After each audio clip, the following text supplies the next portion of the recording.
I think there is also a heavy-handed sort of hidden agenda within the Aragale, that most of us, the mainstream sort of society who have actually been joining it because of pure frustration of the system and wanting a genuine system change, I feel that our sentiments have been sort of misused sometimes for own political agendas from various fractions. I mean, I will say it straight up and say the FSP, the Frontline Socialist Party, is one of these. Kumar Gunaratnam is the leader who has returned to Sri Lanka. I think he returned in 2018. They have by and large been the key organizers or the backbone of the protests. But that is to also say they could not have been so successful if the majority of people didn't join them. So it kind of works together. On the other side, on the political spectrum, see a lot of people who have been under the radar slowly re-emerging. We have a president who got 30,000 votes, I think, who couldn't even get a seat in parliament. Now he's the president of Sri Lanka. A crazy sort of unexpected turn, I think. Probably not what we wanted at the end of these protests.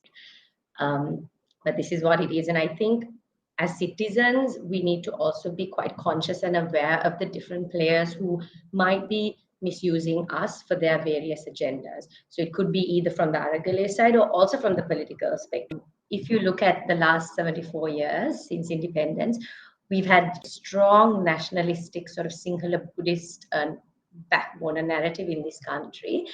It is largely a result of not addressing some of these structural issues that have been in place, that have sort of what we've had in Sri Lanka is where we've pulled communities down, hoping that a majority can actually succeed by pulling someone behind. In the 1950s, we had an economic crisis where the price of rice tripled.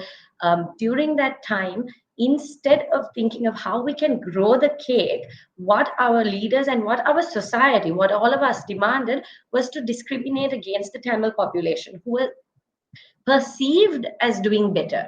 So they brought in discriminatory language policies, and then they brought in discriminatory university policies that stopped Tamil speaking students from going into university. So from that point onwards, it took 30 years from then for the onset of a massive conflict, but it was 30 years it was happening. The roots were being put down, really. So for me, I always largely feel we get into this because rather than thinking of how we can make the pie bigger, we think of how can we take a slice of the pie from someone else to keep the majority satisfied. This is what we as a society have asked for. So most leaders have just responded to the society's demands. The Rajapaksas, if you take it, they were able to win with such overwhelming majority because they responded to the Sinhala Buddhist majoritarian narrative. It is something where we need to really internalize and ask ourselves, if we want to get out of this current crisis, we need to really think about how much we're helping each other stand up, how much we're supporting each other's communities. So the social issue, like the fractions between Sri Lankan communities, are much more damaging than people think, and people today think that, oh, we're seeing at the Aragale in Galp people serving Ramazan food and it's kumbaya and everything's happy. It's really not the case. I mean, a month or two ago, I was in the north and I felt how badly the Tamils were being persecuted still to date, how they're treated like slaves. So, I mean, just because we're seeing this in one small place in Colombo, doesn't mean this is felt island-wide. It doesn't mean tomorrow the Tamils or the Muslims won't be the enemy again. In terms of what is possible, I mean, with who is at the head of the seat now, I mean, I do have some hope that the economic changes will start taking place, especially the conversations with the IMF and international community. But that being said, I have very little hope that the other major systemic changes that we need are going to happen. Because for me, I see the economic crisis as simply a symptom of a much bigger problem. 2 years ago, we had a terrorist issue. 10 years before this, we had a conflict we just ended, So in Sri Lanka, I feel 2 years from now, even if we get past this economic crisis, we will have another issue. Why? Because we don't have strong foundations in this country. So the systems that I would like to see change are the constitution, are education, reconciliation, public sector reforms, and the economy. So economy, yes, might happen. I think in these next 2 years, no government can survive without making those changes. And after that, sadly, all of us people are going to just keep quiet. Um, this is one important point I think I want to make in terms of South Asia and Sri Lanka especially. We don't stand up until it affects our stomachs. When it affects our stomachs is when you see everybody standing up, and only when it affects you. You rarely stand up for the other. And in Sri Lanka, we have had many opportunities for all of us to come together and help protect communities and help build this country together. But we've never done that. And today, as much as I understand people's frustrations and why they're doing this, I feel there isn't as much as a genuine inclusive effort the way that one would like to see. I feel like right now it is because it is personally affecting someone's stomach. But tomorrow, once they've got their rice, once they've got their gas, and once they've got their fuel, they're not going to stand up when the Tamil or the Muslim is going to be discriminated. One of the positives is for a long time, everyone has been very apathetic, especially the youth in Sri Lanka. It was very strange. Like since 2009, crazy, horrendous things we were seeing being done to activists, being done to humanitarian workers. No journalists, no one really got into protest. I mean, I used to go for protest and there'd always be a maximum 100 people. You know? So I used to wonder. And now suddenly it's like everybody's awakened, and I see a lot of successful sort of youth movements happening. People who are now taking a step forward to get into the political realm.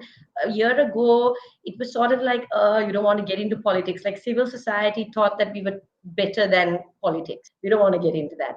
But now I think there is this sort of actual sort of active effort to start making headway in towards politics. You see that on one end, and then on the other end, in Sri Lanka, it's a very strong left, right? It's a very strong leftist movement. And now being controlled by the FSP and the IUSF, I'm slightly worried though, because it's this Marxist romanticization of revolution, and it's not really about what comes after that. It's, you know, so for me, there's the danger of romanticizing anarchy and revolution. And unfortunately, our youth in Sri Lanka, we are not taught the history, and we've had these sort of attempts at youth revolutions, and it's not been successful. It's only caused a lot of damage. So I hope whoever is thinking about these things, like rethink how you can product, because it's no longer how it was in the 70s. You know, that doesn't work anymore. So you need to think of, yeah, it's fine to be leftist, but you know, let's think of a constructive way to change the political system in a way that's favorable to the vulnerable. What we see, you know, the protests visually that you see on the ground, and when you're there, you see enough sort of women and children and, you know, youth, and there's quite a really good representation of Sri Lanka's demography. Only thing is, I would again say one of the things that I've noticed, it's a very middle class sort of representation. I mean, with everything that's going on, we've all had to sort of walk or travel by bus or train or whatever.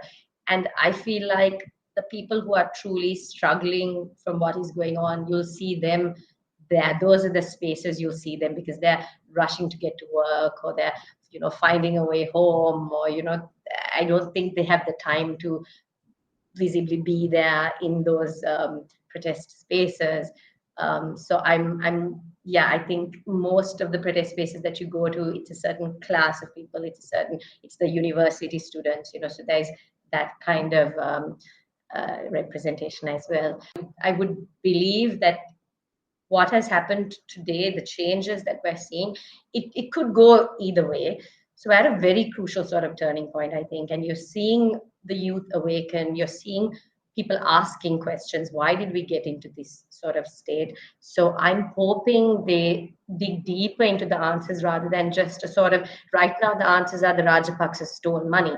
But I really don't think this whole situation can be blamed solely on the Rajapaksas stealing money. I think it's also because of, from the 50s onwards, what we did to the Tamils, what we did to the Muslims since the war finished. I think it's the policies that we've asked for as people as well, and as leaders, what they've delivered. So I hope we dig deeper into why we're in this situation, so that we can prevent another catastrophe.